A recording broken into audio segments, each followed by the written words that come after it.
अस्सलाम वालेकुम नाज़रीन, ये है उर्दू पॉइंट और मैं हूं उमर खताब। वट्रू प्रोग्राम में सबसे पहले बात करेंगे वज़ीर आज़म इमरान खान की तब्दीली की। वज़ीर आज़म इमरान खान के गैर मुल्की दौरों के अखराजात नवाज शरीफ के मुकाबले में 5 गुना कम। वज़ीर आज़म इमरान खान ने इक़्तिदार में आते ही कफ़ायत शारी की पॉलिसी अपनाने और अवाम के टैक्स के पैसों की हिफाजत करने का ऐलान किया था, जिसके बाद कई हुकूमती नुमाइंदों ने भी किफ़ायत शारी की मिसालें कायम की। पाकिस्तान तहरीक इंसाफ ने इक़्तिदार में आने के बाद गुज़श्ता हुकूमतों की तरह अपनी ऐशो इश्शत पर अवाम का पैसा ना लुटाने का ऐलान किया था और वज़ीर आज़म इमरान खान के गैर मुल्की दौरों के अखराजात की तफसीलात इस बात का मुंह बोलता सबूत हैं। वज़ारत ख़ारजा की जानिब से जमा तफसीलात के मुताबिक वज़ीर आज़म ने पहले 100 दिनों में 6 गैर मुल्की दौरे किए। 6 गैर मुल्की दौरों पर 4,03,81,000 रुपए खर्च हुए। वज़ीर आज़म इमरान खान के ये 6 गैर मुल्की दौरे साबिक वज़ीर आज़म नवाज शरीफ के एक दौरा बरतानिया के मुकाबले में कहीं सस्ते साबित हुए। एक रिपोर्ट के मुताबिक साबिक वज़ीर आज़म नवाज शरीफ 2016 में इलाज की गरज से बरतानिया गए और इस एक दौरे पर आने वाले अखराजात 3,45,00,000 रुपए थे। वज़ारत ख़ारजा की जानिब से कौमी असम्बली में जमा करवाई जाने वाली दस्तावेज़ात में बताया गया कि नवाज शरीफ 22 मई 2016 को इलाज की गरज से लंदन रवाना हुए और लंदन रवानगी के लिए उन्होंने खसूसी तैयारे का इस्तेमाल किया। नवाज शरीफ के लंदन में क़याम की वजह से खसूसी तैयारे को वापस भेज दिया गया, जिसके बाद 9 जुलाई 2016 को साबिक वज़ीर आज़म नवाज शरीफ को लाने के लिए खसूसी तैयारा लंदन भिजवाया गया। इसके बरक्स वज़ीर आज़म इमरान खान की बात करें, 6 गैर मुल्की दौरों पर मजमूई तौर पर 4,03,81,000 रुपए के अखराजात आए हैं। वज़ीर आज़म इमरान खान के एक रोज़ा दौरा सऊदी अरब पर 39 लाख रुपए जबकि दौरा अबू धाबी पर 4 लाख रुपए का खर्च आया। वज़ीर आज़म इमरान खान के 2 रोज़ा दौरा सऊदी अरब पर 87 लाख रुपए खर्च हुआ और वज़ीर आज़म इमरान खान के तमाम 6 गैर मुल्की दौरों में से सबसे महंगा दौरा चीन का 5 रोज़ा दौरा था, जिस पर 2,44,00,000 रुपए के अखराजात आए। वज़ीर आज़म इमरान खान का अबू धाबी के दूसरे दौरा पर 39 लाख रुपए जबकि दौरा मलेशिया पर कुल लागत 75 लाख रुपए आई। इमरान खान के गैर मुल्की दौरों पर आने वाले अखराजात की तफसीलात ने कई नाकदीन को चुप करवा दिया है, क्योंकि वज़ीर आज़म इमरान खान ने किफ़ायत शारी का सिर्फ दावा नहीं किया बल्कि इस पर अमली तौर पर अमल पैरा होकर भी दिखाया है। अब बात करेंगे पैरागॉन हाउसिंग स्कैंडल की और आज ये खबर जो है वो चैनल्स पर गर्दिश करती रही। नैब ने ख्वाजा बरादरान को हिरासत में ले लिया है। कौमी एहतसाब ब्यूरो ने पैरागॉन हाउसिंग स्कैंडल में ख्वाजा बरादरान, ख्वाजा साद रफ़ीक और ख्वाजा सलमान रफ़ीक को जमानत मुस्तरद होने पर लाहौर हाई कोर्ट से हिरासत में ले लिया। मुस्लिम लीग नून के रहनुमा ख्वाजा साद रफ़ीक और ख्वाजा सलमान रफ़ीक ने पैरागॉन हाउसिंग स्कैंडल में नैब को उनकी गिरफ्तारी से रोकने से मुतालिक लाहौर हाई कोर्ट में दरख्वास्त दी थी। इस सिलसिले में वो अदालत आलिया में पेश हुए। ख्वाजा बरादरान ने अपने वकील के जरिए अबूरी जमानत में 13 दिसंबर तक तोसी करने की दरख्वास्त की, जिसे लाहौर हाई कोर्ट ने मुस्तरद कर दिया है। अदालत की जानिब से जमानत में तोसी की दरख्वास्त मुस्तरद किए जाने पर नैब ने इहाते अदालत से ख्वाजा साद रफ़ीक और ख्वाजा सलमान रफ़ीक को हिरासत में ले लिया है। ख्याल रहे कि ख्वाजा बरादरान ने पैरागॉन हाउसिंग स्कैंडल में कबल गिरफ्तारी जमानत में मुतअद्दिद मरतबा तोसी हासिल की थी। इस पर मजीद बात करने के लिए अभी हमें ज्वाइन किया है इकबाल शाहिद साहब, जो कि एंकर पर्सन हैं और तज्जिया निगार हैं। उनसे इस हवाले से बात करेंगे। सर अस्सलाम वालेकुम। वालेकुम सलाम। सर, वज़ीर आज़म की तब्दीली पे अगर बात करें तो जो वज़ीर आज़म के दौरों के अखराजात हैं वो नवाज शरीफ के मुकाबले में 5 गुना कम हैं, इस पर आप क्या कहेंगे? बहुत शुक्रिया। असल में बात यह है कि मैं समझता हूँ आपने बहुत ही खूबसूरत सवाल किया, वो इसलिए कि आजकल ये रिवाज नहीं रह गया कि किसी की तारीफ करना। जी जी बिल्कुल। आपने देखा कि सबसे पहले जो पीटीआई की तरफ से लोग उस स्टांस को आगे नहीं बढ़ा रहे कि एक माइंड सेट है जो मुखालफत के ऊपर ही बैठा रहता है। उसमें उन्होंने कहा कि डिस्क्रिशनरी फंड, ये बहुत बड़ी बात होती है कि जो एक ऐसा अख्तियार कि आप किसी को जितने मर्जी पैसे दे दें, उन्होंने वो खत्म किया। दूसरे नंबर पर उन्होंने हाउसेज नहीं बनाए। आप कहते हैं पंजाब में 5 चीफ मिनिस्टर हाउस थे। सही। और ये है कि 36 करोड़ रुपए वजीर आजम के कैंप हाउसों पर लगे हैं। आपके सामने मुल्तान में लगे और रायगढ़ में लगे। और इस हुकूमत ने दूसरा सबसे अहम जो काम किया वो ये है, गैर मुल्की दौरों पर पाबंदी लगा दी है कि आप 3 महीने से पहले मिनिस्टर, उसमें जाएगा भी छोटा सा डेलीगेशन, एक सेक्रेटरी और साथ उसके स्टाफ जाएगा। पहले जहाज जाते थे, तो आप बिल्कुल दुरुस्त फरमा रहे हैं कि आप देखें मियां नवाज शरीफ साहब जिस वक्त बीमार हुए थे तो ये लंदन में जहाज वैसे ही खड़ा रहा था, उनकी वाइफ बीमार थी, तो उसके तकरीबन जहाज को 6 करोड़ वापस रुपए भेज खर्चा। दिया गया था, जब वापस आना था तो दोबारा यहाँ से लंदन भेजा गया था लेने के लिए। ऐसा ही आप देखो, ये पूरी कौम को बताना इसलिए जरूरी है कि हमारी कौम की याददाश्त कम है, और खासतौर जब आप जैसे सहाफ़ी या हम कोशिश करते रहते हैं कि इनको हक़ाइक़ से बाखबर रखें ताकि कुछ गरीबों की हालत भी बदले, बेरोजगारों को रोजगार मिले, बीमारों को दवाई मिले। लेकिन आपने देखा कि इस तरीके से मिट्टी उड़ाई जाती है कि 100 दिन के बाद जी इमरान खान ने कुछ नहीं किया। आप देखेंगे तो सिलसिला ये होता है कि आपने डेस्टिनेशन पर अगर पहुंचना है तो रास्ते का भी अगर आप इंतखाब सही कर लें तो फिर भी आसानी रहती है। उसकी मिसाल इस तरह है कि आप देखें कि उन्होंने जो नाजायज तजावजात के लिए पहले बिग गन्स को, बड़े बड़े अहम लोगों को उन्होंने पकड़ा और 3-3 हज़ार कनाल, 500 कनाल, 600 कनाल उनसे वागजार करवाई। और फिर यह है कि ये कई दफ़ा लोग कहते हैं कि ये जो गवर्नर हाउसेज हैं, वाने सदर खोलने की क्या किस्मत बदल जाएगी। नहीं, होता ये है कि कौम को एक इत्मीनान देना होता है कि आप आज़ाद हो चुके हैं। ये जो बड़े बड़े घरों के अंदर हुकूमत करते थे अंग्रेज और आप हमारे जो आका थे, तो इनके अंदर आप भी जा सकते हैं। आप हैरान रहेंगे कि मैं पूरी लाइफ में वाने सदर एक दफा गया हूँ और आम लोगों की तो हालत ही छोड़ने की हमारी गुज़श्ता रोज वाने सदर को भी खोल दिया गया था आवाम के लिए। ऐसा ही है। तो इस तरह ये है कि अब अगर मैं समझता हूँ मेडिकल पर उन्होंने पाबंदी लगा दिया कि कोई भी सरकारी अफसर या मिनिस्टर बाहर इलाज के लिए नहीं जा सकता। ये छोटी छोटी चीजें नहीं है, ये आम आदमी को इस हुकूमत के पहले तो सर छोटा सा मसला होता था तो इलाज के लिए कोई भी वजीर जो है बाहर चला जाता था। देखो ना, पाकिस्तानी आप और मैं फख्र कर सकते हैं कि अगर आप देखें कि शरीफ का जो सिटी है बहुत खूबसूरत हॉस्पिटल है, उनकी बड़ी खिदमात भी हैं, इत्तेफाक भी है, लेकिन वो लोग यहाँ इलाज नहीं करवाते थे। फिर आपने देखे मलेशिया महातिर मोहम्मद की मिसाल है, पिछले टर्नओवर में जब उन्हें हार्ट अटैक की शिकायत हुई तो पता करवाया गया कि वहाँ तो हॉस्पिटल ही कोई नहीं है। तो उन्होंने कहा ये फिर पहले क्या होता था, उन्होंने कहा जी सारे लोग तो लंदन से इलाज कराते थे। उन्होंने कहा भी मैं मरता हूँ तो मर जाऊँ, मैं 24 घंटे में आपको वार्निंग देता हूं कि यहाँ किसी तरीके से भी हॉस्पिटल को लंदन से शिफ्ट किया जाए। वो सारा हॉस्पिटल शिफ्ट हुआ, तो फिर जब उनका ऑपरेट हुआ तो उनके बाद उन्होंने कहा कि इसका मतलब यह है कि हम कर सकते हैं, आइंदा कोई आदमी भी यहाँ इस मिट्टी में जहाँ आदमी अपना इलाज करवाता है यहाँ इलाज करवाएगा। और हॉस्पिटल हर डिस्ट्रिक्ट और तहसील की सतह पर उन्होंने फैला दिए। अच्छे जो रहनुमा होते हैं ना, वो आइंदा नस्लों के लिए सोचते हैं। तो बात यह कि आप देख रहे हैं कि आज शायद फीके मतलब भी आपके पास खबर होगी, उस तरह ये जो नेक्सिस है पुरानी लोगों का, मतलब उन्होंने साबित करके दिखाया है कि जो उन्होंने दावे किए थे कि सादगी मुहिम कफायत शारी, तो वो उसका ये जो दौरे हैं तो ऐसे ही है। लेकिन फिर भी हम उनके ऊपर बात रखेंगे, कहीं अगर वो खास तौर पर कहीं वो इस तरह की वो भी हरकत करते हैं तो हमारे वो कुछ नहीं लगते। हमने तो एक सही पिक्चर दिखानी है ना, हम उनकी नुमाइंदगी कर रहे हैं ना। अच्छा सर काम करेगा हमने तो उसको बताना है ना कि ये उसका अच्छा है, अगर कोई गलत काम करता है तो हमारा काम है उस पर तनकीद करना। सर आज पैरागॉन स्कैंडल में ख्वाजा बरादरान आज अदालत में पेश हुए और जमानत जो है मुस्तरद होगी और नैब ने उनको हिरासत में ले लिया बिलाखिर। देखिए बात यह है कि ये आप अंदाजा कर लें कि ये लोग स्टेट से कितने ऊपर जा चुके हैं। यानी मसला है कि आम आदमी बेचारा तो धक्के खाता रहे, उसके पास तो वकील की फीस नहीं होती, उसको नैब पकड़ लेती है बालों से, उसका नाक पीछे रुल जाती है पूरी फैमिली, उसको 90 दिन के लिए पूछता नहीं है, वैसे कोई जमानत नहीं होती, पैसे उसके लग जाते हैं। तो ये बड़े बड़े लोग इतने ज्यादा अपने तौर पर दौलत जमा कर चुके हैं। तो आपने देखा कि एक बंदे को एलिगेशन में पकड़ने के लिए किस तरीके से नैब को पूरी सर्विसेज पूरी कोशिशें करनी पड़ी। फिर यह है कि बार बार तो ये कि करप्शन करते हैं, फिर कहते हैं कि जी हम पेशियां भुगत रहे हैं, बड़े फख्र से बताते हैं। देखो जी, अगर तो ये काम इस तरह ना हुआ, आप देखेंगे 2 साल तो 8 महीने हो गए हैं, पनामा केस का फैसला अभी किसी ऊंट करवट नहीं बदल रहा। और अगर ये सारे फैसले इस तरह ना हुए जो इंसाफ पर मबनी हैं, तो मैं समझता हूँ फिर ये है कि वो मुल्क मजबूत नहीं रहते। क्योंकि हज़रत अली करमुल्लाह का ये कौल है कि बेइंसाफ मुआशरा नहीं चल सकता। ये फैसले करने पड़ेंगे, पाकिस्तानी कौम को भी आप मुखातिब किया करें और हम भी करते रहते हैं। तो खुदा का खौफ करें, आप कोई ऐसे लोगों की गुलामी से आप प्यार कर लेते हैं, शख्सियत परस्ती को छोड़ें, हक़ाइक़ को मद्देनजर रखें।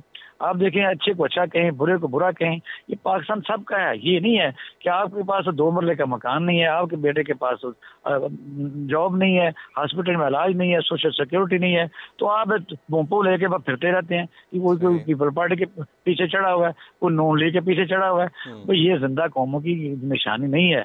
हर आदमी अपने जो मुकद्दर का सितारा है इस मुल्क का, तो सबको ये चाहिए कि इन पर अगर मुझे बताइए कि पाकिस्तान के जो स्टील मिल है वो तो सारी मेन स्टील में जो जुल्फिकार भुट्टो साहब लेके आए थे उसका बेड़ा गर्क हो गया, लोगों की स्टील मिलें चल रही हैं।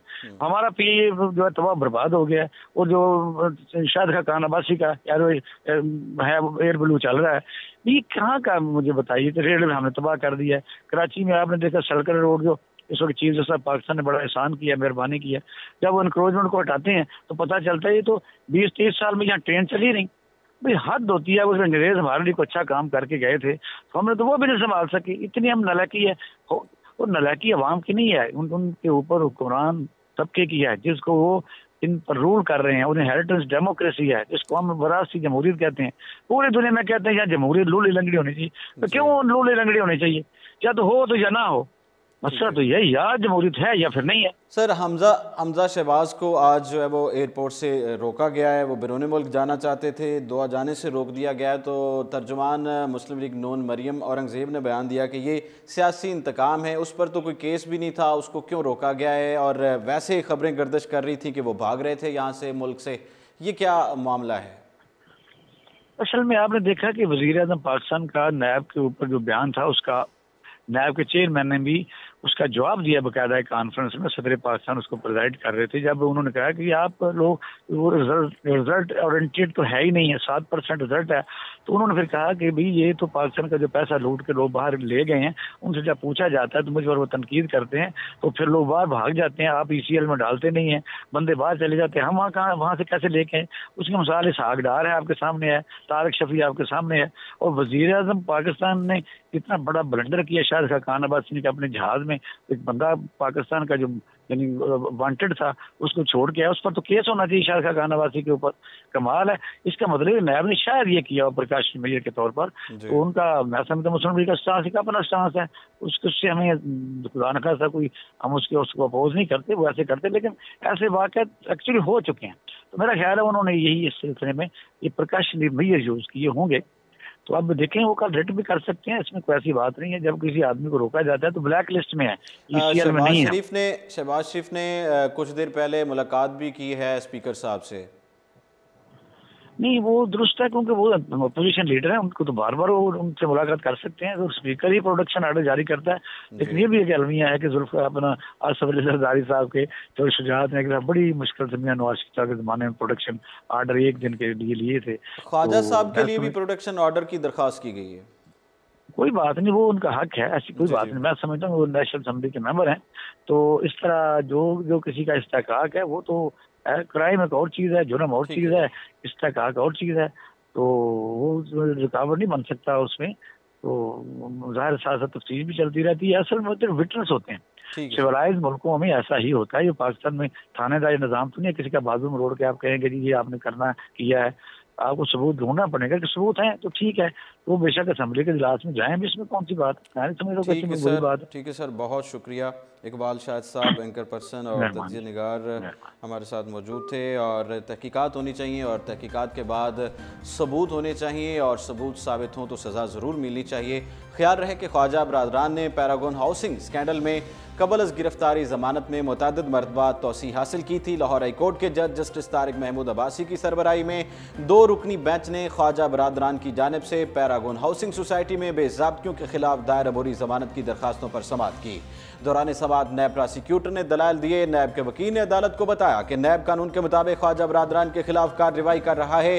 ख्वाजा बरादरान का पैरागॉन से बिल्कुल ताल्लुक है। उन्होंने कहा कि ख्वाजा साद रफ़ीक की अलिया ने कैसर अमीन भट्ट से मिलकर पैरागॉन हाउसिंग सिटी में पार्टनरशिप की। पैरागॉन हाउसिंग सोसाइटी से ख्वाजा बरादरान को भी पैसे आते रहे। ख्वाजा बरादरान ने माना है कि उन्होंने करोड़ों रुपए कमीशन के तौर पर लिए।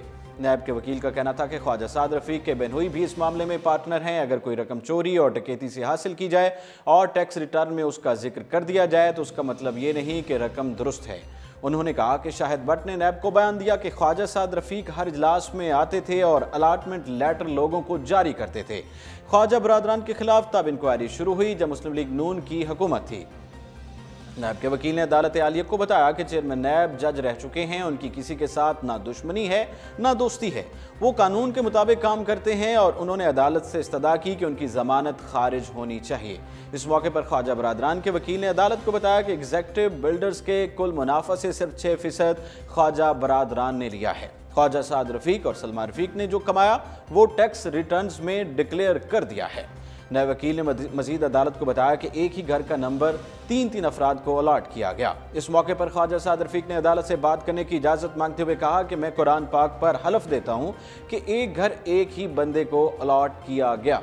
अदालत को बताया गया कि नैब ऑर्डिनेंस की दफ़ा 24D के तहत गिरफ्तारी के बाद मुल्जिमान को वजूहात बताई जा सकती हैं, जिस पर अदालत ने रिमार्क्स दिए कि ऐसा तो तब होता है जब किसी को रेड के जरिए गिरफ्तार किया जाए, बताया जाए कि दरखास्त गुजारों के खिलाफ इल्ज़ामात क्या हैं। अदालत को बताया गया कि ख्वाजा सलमान और ख्वाजा साद रफीक पर 50 कनाल अराजी देकर 40 कनाल अराजी लेने का इल्ज़ाम है। इन पर 40 करोड़ रुपए एग्जीक्यूटिव बिल्डर से वसूल करने का भी इल्ज़ाम है। अदालत को यह भी बताया गया कि नैब ख्वाजा बरादरान को पैरागॉन सिटी हाउसिंग का मालिक जाहिर कर रहा है। 21 मार्च 2018 को तलबी का नोटिस भेजा गया। नैब ने पैरागॉन सिटी हाउसिंग स्कीम को गैर कानूनी करार दिया है। अदालत ने इस्तफसार किया कि नैब के मुताबिक कितने लोगों के साथ फ्रॉड हुआ है, जिस पर अदालत को बताया गया कि 49 लोगों के साथ फ्रॉड करने का इल्ज़ाम लगाया गया। अदालत ने इस्तफसार किया कि क्या दरखास्त गुजार के खिलाफ कोई और केस ज़ेर इल्तवा है, जिस पर अदालत को बताया गया कि रेलवे और PNDC की इंक्वायरी ज़ेर इल्तवा है और इन दोनों इंक्वायरीज में वारंट गिरफ्तारी जारी नहीं हुए। अदालत ने ख्वाजा बरादरान की दरखास्तों पर फैसला सुनाते हुए उनकी जमानत मुस्तरद कर दी, जिसके बाद अदालत में मौजूद नैब के नुमाइंदों ने ख्वाजा बरादरान को हिरासत में ले लिया। इस पर मुस्लिम लीग नून के रहनुमाओं और कारकुनों की बड़ी तादाद मौजूद थी, जिन्होंने साद रफीक की हिरासत और नैब के खिलाफ नारेबाजी शुरू कर दी। इसके अलावा नैब लाहौर ने ख्वाजा बरादरान की गिरफ्तारी की वजूहात जारी करते हुए बताया कि ख्वाजा साद रफीक ने अपनी अहलिया भाई सलमान रफीक, नदीम ज़िया और कैसर अमीर भट्ट से मिलकर एयर एवेन्यू सोसाइटी बनाई और बाद में एयर एवेन्यू का नाम तब्दील करके पैरागॉन रख दिया गया। नैब का कहना था कि ख्वाजा बरादरान ने अपने साथियों से मिलकर अवाम को धोखा दिया और रकम बटोरी, जबकि ख्वाजा साद रफीक और Salman Rafiq Paragon housing society से फवायद हासिल करते रहे हैं। बदउनवानी की तहकीकात करने वाले इदारे का कहना था कि ख्वाजा बरादरान के नाम पर पैरागॉन में 40 कनाल अराजी मौजूद है और ख्वाजा साद रफीक ने अपने इख्तियारात का नाजायज़ इस्तेमाल करते हुए गैर कानूनी हाउसिंग सोसाइटी की तशहीर की और अवाम से अरबों रुपए बटोरे।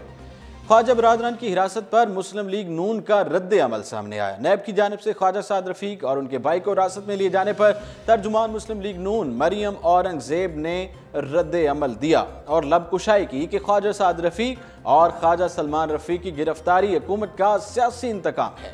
उनका कहना था कि सवाल यह है कि नैब के पास मालम जबा रिजोर्ट्स की इंक्वायरी का वक्त नहीं, नैब के पास इमरान खान के हेलीकॉप्टर का जाती इस्तेमाल करने की इंक्वायरी का वक्त नहीं, EO, BI और चिनियोट के आयरन और की इंक्वायरी का वक्त नहीं, 20 अरब की मेट्रो 80 अरब के खड्डों में तब्दील होगी, इसकी इंक्वायरी का वक्त नहीं। उन्होंने कहा इन सब का मकसद सिर्फ सियासी इंतकाम और शरीफ खानदान से इंतकाम लेना है। चोरी मैंडेट हो तो ऐसा ही खौफ होता है, हुकूमत को असल खौफ अपनी कारकर्दगी और चोरी किए मैंडेट का है। ख्वाजा साद रफीक के प्रोडक्शन ऑर्डर के लिए दरखास्त कर दी गई। पाकिस्तान मुस्लिम लीग नून ने ख्वाजा साद रफीक के प्रोडक्शन ऑर्डर के लिए स्पीकर कौमी असम्बली को दरखास्त दी। दरखास्त में कहा गया, मौक़िफ़ अपनाया गया कि ख्वाजा साद रफीक मेंबर कौमी असम्बली हैं, प्रोडक्शन ऑर्डर जारी किए जाएँ। मुस्लिम लीग नून की जानिब से दरखास्त में यह कहा गया कि हालिया कौमी असम्बली इजलास में शिरकत के लिए प्रोडक्शन ऑर्डर जारी किया जाए। प्रोडक्शन ऑर्डर की दरखास्त मुस्लिम लीग नून की रुकन कौमी असम्बली शीज़ा ख्वाजा ने जमा कराई थी। पैरागॉन हाउसिंग सोसाइटी स्कैंडल क्या है? वाज़ेह है कि नैब ने पैरागॉन हाउसिंग सोसाइटी में बड़े पैमाने पर खुर्द-बुर्द की तहकीकात का आगाज़ गुज़श्ता बरस नवंबर में किया था। इस हवाले से कहा जाता है कि मज़कूरा सोसाइटी ख्वाजा साद रफीक की है, जबकि उन्होंने अदालत उज़्मा में सोसाइटी से लाताल्लुकी का इजहार किया था। पैरागॉन सिटी की झेली कंपनी बिस्मिल्लाह इंजीनियरिंग के मालिक शाहिद शफीक को जाली दस्तावेजात की बुनियाद पर आशियाना हाउसिंग स्कीम का ठेका लेने के इल्जाम पर 24 फरवरी को नैब ने गिरफ्तार किया।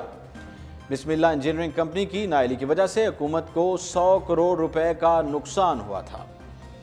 आज हमजा शहबाज के बैरून मुल्क जाने पर पाबंदी, दुआ जाने से रोक दिया गया। विफाकी तहकीकाती इदारे FIA ने पाकिस्तान मुस्लिम लीग नून के रहनुमा और पंजाब असम्बली में कायद हिज़्ब इख्तिलाफ हमजा शहबाज को कतर एयरलाइन की परवाज़ के जरिए दोहा जाने से रोक दिया। इस हवाले से FIA हुकाम का कहना था कि हमजा शहबाज का नाम ब्लैक लिस्ट में शामिल होने की वजह से उन्हें परवाज में रवाना होने से रोका गया। हुकाम का मजीद कहना था कि कौमी इत्तेसाब ब्यूरो नैब ने हमजा शहबाज का नाम एग्जिट कंट्रोल लिस्ट में डालने की दरख्वास्त की थी, जिस पर वजारत दाखिला ने उनका नाम ECL में शामिल कर लिया।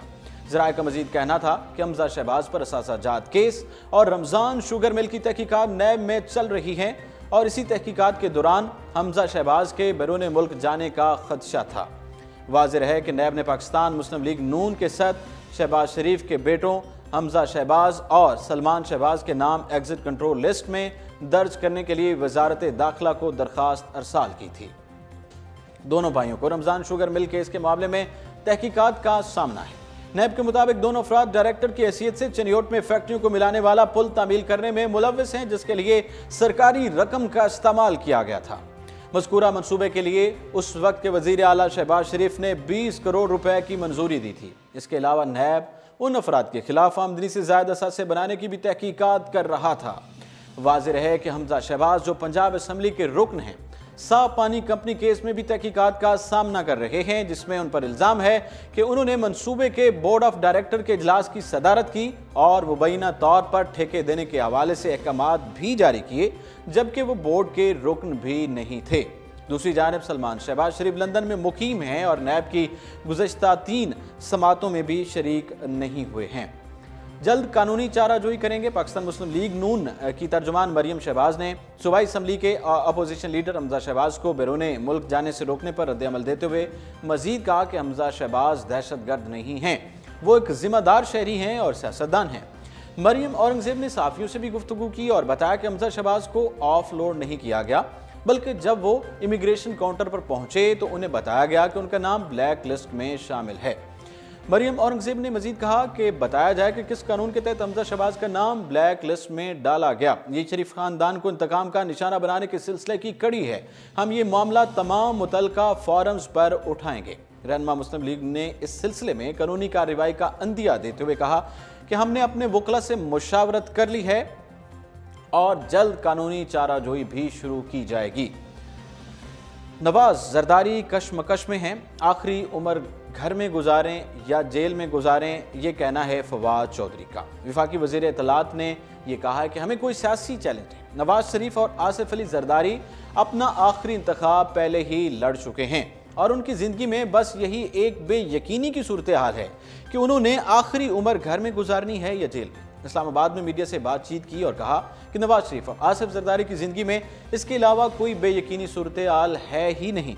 इसलिए मुस्लिम लीग नून और पीपल्स पार्टी की अंदरूनी जदोजहद है कि उन्होंने अपने खिलाफ मुकदमात से कैसे बचना है, लूटी हुई दौलत को कैसे ठिकाने लगाना है।